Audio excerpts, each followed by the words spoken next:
good with it in the hood with it? Welcome back to the Collective Clips, where you already know we get it in. But before we get it in, let's hit that like and subscribe button. Put your notification bell on all, so that way you're directing the direction of the dope content that I'm kicking. And I highly appreciate all the support. We're going up on this channel, and it's all because of you. And for that, I can say I'm very humbled and I'm very appreciative. So thank you. So, you guys want to hear some scary stories? Well, here's a scary story, a couple scary stories for your ass. Probably a little bit more paranormal rather than scary. But if you can't hang, shut it off right now and get up out of here, right? Because this is real shit. This is the truth. So I'm always asked about doing paranormal or scary stories. And to be honest with you, I kind of keep my life away from that type of stuff. When you invite diabolical energy into your home, you know, it could stick to you. And I'm a true believer, a firm believer in the paranormal. I've seen things that are unexplainable. I've felt the presence of evil. I've done evil. You know, and that brings me to these stories right here, or at least one of the stories. The other story is off the hook and it's unexplainable. So for those of you that have been watching my channel for a long time, you already know what it is with me. And for those that haven't, well, let me talk a little bit about my past. When I was young, I committed a murder. I was part of a murder. Did I actually pull the trigger and take the man's life? No, but I was part of it. You know, I was there when it happened. I was present. I definitely played a part in it, and I could never erase that. I could never erase that memory, or could I? Okay, so when you go through a traumatic experience when you're young, or anytime, if it's that traumatic, you know, and not everyone can attest to taking someone's life or being a part of something like that. It's not very easy to do. It's not something people will ever do in a lifetime. It's not something that I want to see anyone do, because then you have to live with the demons and live with the ghosts that I do every day, right? But I was a part of it. You know, my gang banging took me to there at a very early age. I didn't get to experience what a lot of other people experience: the partying, the clubbing, the kicking it, the getting involved in gang fights. You know, a lot of the experiences I have were incarcerated because I caught a murder at such a young and early age. But because the experience was so traumatic, it kind of erased from my memory. Meaning, I know I was there. I know I was part of it. I know everything that led up into that case. But the actual part of it happening for years, I couldn't recall. It was like it was erased from my memory. You know, the time wasn't erased. Doing the time, I knew what I was locked up for. I knew that I took a life or was part of taking a life. And I was willing to do my time for it. That was part of the game. That was what I signed up for. Didn't even sign up for, but it was definitely something that I was a part of. Now, when I say it was erased from my mind, for years and years, I couldn't remember exact details into the murder case. And every year around this time, I have what you call reoccurring dreams. Now, I don't know if you've ever experienced reoccurring dreams. Some call it deja vu. Some people call me an idiot or an asshole or a liar. But I have a couple of dreams that I have every year. And this content, this video is based upon those reoccurring dreams. So I would call it an interactive dream. Because every time I dream it every year since this murder has occurred, I remember something different. I remember a little bit more details. It's like the ghost of my victim is speaking to me and trying to get me to understand. And there's actually maybe a couple of years ago, I had a dream where I actually was him in that dream and felt everything that he was going through. The shock, the betrayal, the disloyalty, the hurt, you know, the fear. I felt it like it was me. And I got to look at the murder from the outside looking in, or from the inside looking out. And I don't know if you've ever experienced a traumatic situation, such as a murder or an attempted murder, but it really fucks your mind up. It really changed me as a person before I ever got to become a real person, before I ever knew what it was to be an adult and to have responsibility and have children and all that. I was a child that had committed a heinous crime, and I suffered for that. You know, my life dramatically changed. So with these dreams, like I said, I learned different details. Like when I got locked up, all I remembered about that case, that murder case, was that I was there, that I was definitely a part of it. but it felt vivid like a dream. You know, there was times that I felt like maybe I wasn't there. Maybe it was told to me and I put myself there, you know, when I really wasn't. But as time went on and I got a little bit older and I started to have these reoccurring dreams, I started to remember things and it was just like, okay, deja vu, like, okay, yeah, I know. There was only one way to know that. No one ever told me that, right? And the worst dream I said was the one when I felt my victim's pain. And I felt like my victims always haunted me. Now, I know he has a family. I know they don't want to hear that. But the truth is, I felt it even to this day that he is not only a person that has haunted me and makes me want to regret and live and feel that pain that he felt, but also is a protector of me. Someone who wants to keep me alive just long enough to understand or maybe go through what he experienced. See, there's been plenty of situations where I've been in spots in my life, whether it was gang banging or just living, where I've almost had my life took. I was shot in the head. I was shot on another occasion in the foot. I've been jumped many times, stabbed on prison yards, stabbed in the youth authority, stabbed, on the streets, beat with bats. And every time I was able to bounce back, I was able to live through this situation. And I always felt like there was a spirit or something that was guiding me or helping me. Now, I know a lot of people believe in, guardian angels and things. And I believe I truly have one of those. But I believe that is my victim of my case. I believe that there's ulterior motives there. I believe the situation that we put this man in, this entity or this ghost or this soul wants me to experience it, but wants me to experience all this pain and what he went through over and over again. I can never take back what I did. That experience, for what I remember it as, definitely shaped the man I am. Definitely made me understand the frivolousness of turning people into victims, or the cowardice it takes to do that. You're not a man because you could take a life. You're a victim of circumstances in some cases. Sometimes you're just trying to prove yourself to yourself or others. And whatever the case may be, whether it's accidental murder or something that you committed in the heat of passion or you did it, you can never change it. And I can never change it. So this dream went like this. I went to sleep one night, and it always happens near Halloween, not on Halloween. I'm not going to sit here and bullshit you guys and tell you, it's something that happens on Halloween. It has anything to do with Halloween. But it's usually around this time, around the fall. The change of summer to fall is when I experience two reoccurring dreams. And I'm going to tell you about the other one here in a minute. But the first one, like I said, I was getting pieces and bits of information. It was the same dream over and over again, but something would change, meaning I was getting more details. And I actually heard a voice talking to me, and it was the victim's voice would tell me, do you remember this? Do you remember this?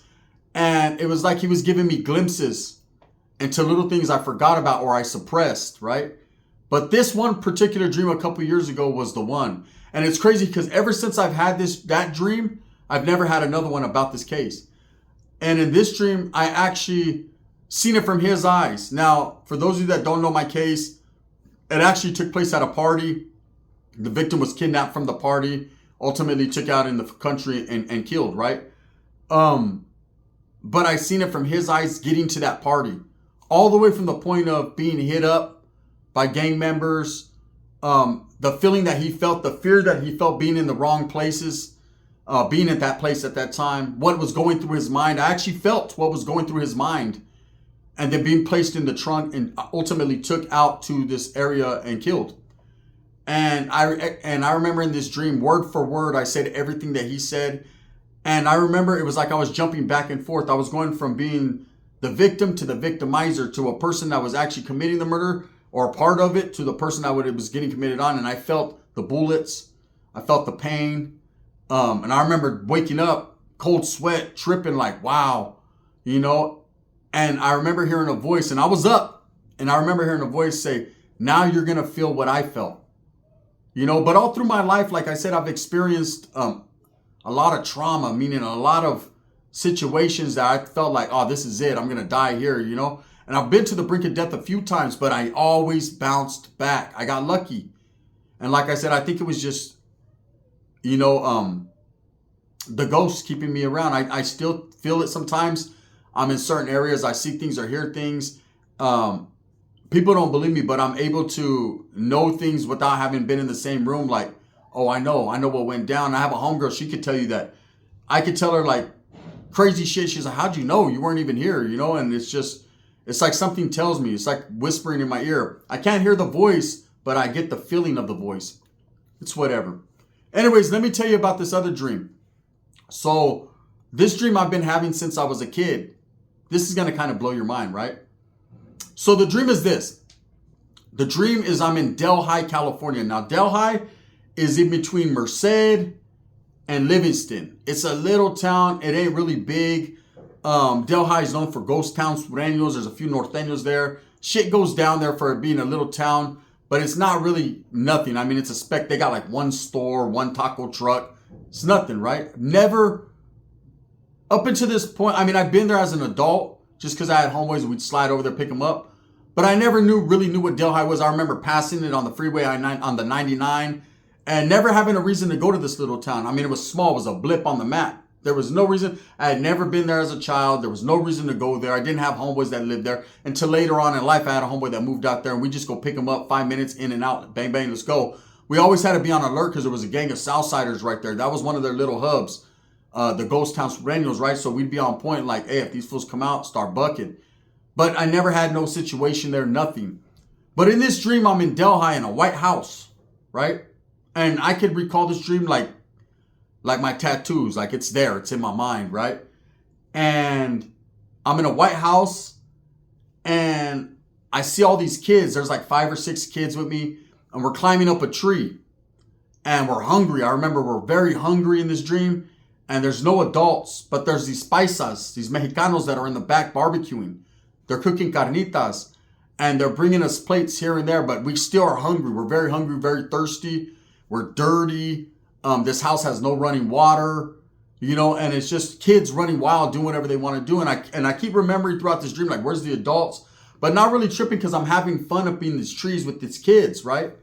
And somewhere along the line, I realize these kids are family. They don't look like me, but they're family, right? So this dream I've had every year, my whole life, always. And one is maybe 5, 6 years ago, I'm sitting down with my hefa, my mom, right? And we're talking about paranormal shit, things that she's seen as a kid, things that I seen. When she was in Mexico with my grandfather, she's seen little people. I've told that story before about the little people.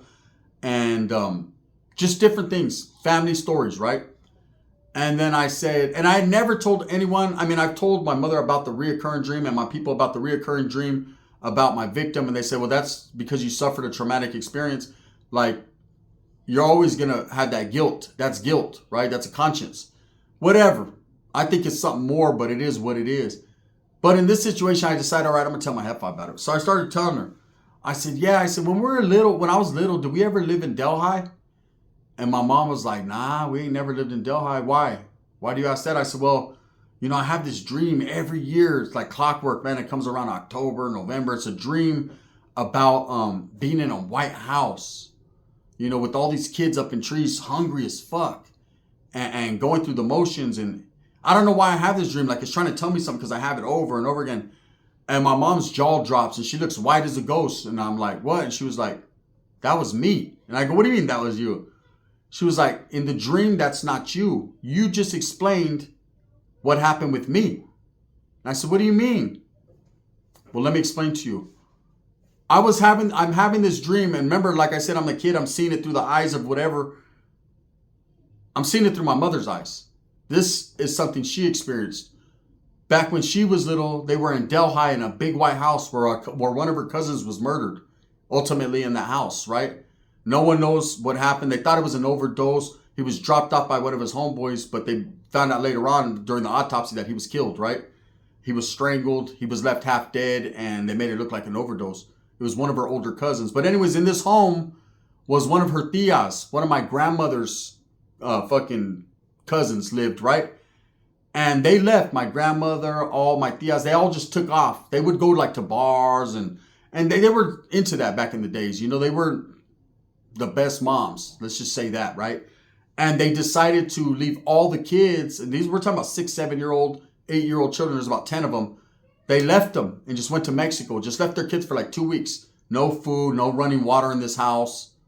Which this house was already supposed to be haunted. Like it was, the kids heard crazy stuff. They would hear Junior singing at night. They would hear, him bumping he had a lowrider back in the days. This is like the 60s, 70s, right? He had this clean ass lowrider. They'd hear it pulling up. They'd be like, Junior's here. And his mom would be like, she's dead. Anyways, they all left. And my mom said we were starving. We were climbing up in the trees and having fun, trying to, do something because we were so hungry and thirsty because there was no running water. And there was these old paisa dudes that lived in the back. They had homes in the back. And they would cook and we'd smell it and we'd ask them for food and they'd come over and bring us food. But they just brought us just a little bit, right? And we were still hungry. And it was crazy that I would have these dreams, right? That I was seeing it, this vision through her eyes, through my eyes. There was no way for me. I wasn't even born yet or even thought of. She was still a little girl. She was like 7, 8 years old.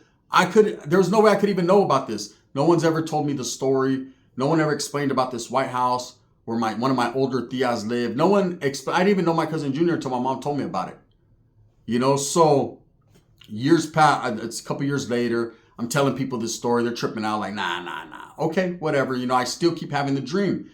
Why? But now the dream changes a little bit. Now, Junior is telling me, hey, my car. I keep hearing him say, my car, right? So I tell my mom about it, like, hey, your cousin Junior had a badass car, huh? She was like, yeah, he had a lowrider. I remember all the kids would get happy because he was older. He used to give us all money and candy and just, until he was killed. They never found his killer. We'll trip out on this, right? So I told my mom, I don't know, man, but I keep thinking about the car, right? So his mother, who just recently passed, still had his lowrider after years and years since he was little, right? Put up in one of her garages. Now, things had changed now. Families got their shit together. Mothers stood home with their damn kids like they're supposed to, right? And it wasn't about, my mom never told her like, hey, go trip out in the car or nothing. But it was a couple years later where they actually, they opened the cold case on him. And the murder weapon, the thing that they used to strangle him, was in the car. And they arrested a couple of his homeboys for it. And they were already old men for doing that shit. And it was like he was speaking out to me. Now, I never told no cops. My mom never went and talked to his mom. Nothing. It was just between us, right? But ultimately, that's what happened. And I still get the dreams, but it's just the same old dream. The kids playing up in the, and all that. But I always thought, to myself, like, damn, that's a trip. So people that don't believe in the paranormal, don't believe that souls, lost souls and things speak out to you, you're tripping. It's happened to me in my life. Or at least I believe it's happened, right? With my victim, I do believe because of the traumatic experience and because of what went down that night and how it happened that, I'm forever going to be haunted by that. But I also believe that this soul is restless and protects me. And, that's why every single day, man, this guy's on my mind, no matter what, every day. And whatever I'm doing, I always make it a point every day to thank the Lord that I'm still here, because I went through some shit too, but also to thank him for being around me. I know a lot of people watch my videos, I've been told, and they see orbs all the time.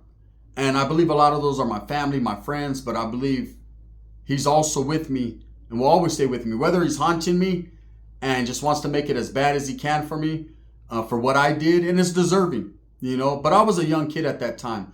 I was heavily influenced by the gang lifestyle. Didn't really know what I was doing, but wasn't old enough to be aware of the circumstances of the situation and who it would affect. And I believe I've dealt with a lot in my life because of that. And I'll continue to. And I've accepted that fate. So anyways, with that being said, let me know if you guys understood or have ever had paranormal activity in your life or ever have recurring dreams or things like that. This is just a real story, man. These are real stories, things that I tell you. Take it for what you will. Halloween's around the corner. Don't be tricked, be treated, right? Don't be treated like a trick. It just is what it is. With that being said, it gets real spooky. You think you heard scary? Wait till you hear the next one. With that being said, I hope that you move smooth with a purpose. Get everything that you want coming, and remember, at the end of the day, it's all about that strive to struggle and that struggle to strive. Thumbs up or thumbs down. Scary's going to be the head that wears the crown. I'm going to continue to strive, struggle, and strive for what I truly and honestly believe in. That's the betterment of all people, man. Don't bring bad energy to your home, because it'll stay with you. Believe me, I know. The gun.